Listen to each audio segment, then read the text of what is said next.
පුවත් ලද සැනින් දැන ගැනීමට නාලිකාව සබ්ස්ක්‍රයිබ් කරමින් එකතු වන්න. මෙන්න දැන් ලැබුණ පුවතා. ජනප්‍රිය ගායනා ශිල්පී චාමර රණවක සම්බන්ධයෙනුයි මේ පුවත.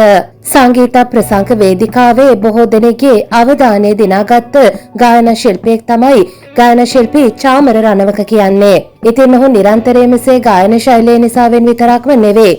ඔහු කරන කියුම් කෙරුම් නිසා වෙනොත් විශේෂයෙන්ම සමාජ මාධ්‍ය තුල ජනප්‍රිය චරිතයක් කියවොත් නිවැරදි. පසුගිය කාලයේදී අපි තරුණ පරපුරේ යම් යම් පිරිස් හිස්වැසුම් නොමැතිව යතුරු පැදි ඊටම අනාරක්ෂිත ලෙස ධාවනය කරන ආකාරය සමාජ මාධ්‍ය තුලින් දුටුවා. ඔවුන් එම වීඩියෝවන් කිසිදු බයක් සැකක් නොමැතිව සමාජ මාධ්‍යයට මුදා හැර තිබුණා. ඉතින් ඒ ආකාරයේ පුවතක් ජනප්‍රිය ගායනා ශිල්පී චාමර රණවක සම්බන්ධයෙන් අසන්නට ලැබෙනවා. හිස් වැසුම් නොමැතිව යතුරු පැදියකින් ගමන් කරමින් සමාජ මාධ්‍යයක පළ වූ වීඩියෝවක් සම්බන්ධයෙන් ගායනා ශිල්පී චාමර රණවක අද දින උදෑසන පානදුර උතුරු පොලිසිය මගින් අත්අඩංගුවට ගෙන ඇති බවටයි වැඩිදුරටත් වාර්තා වන්නේ.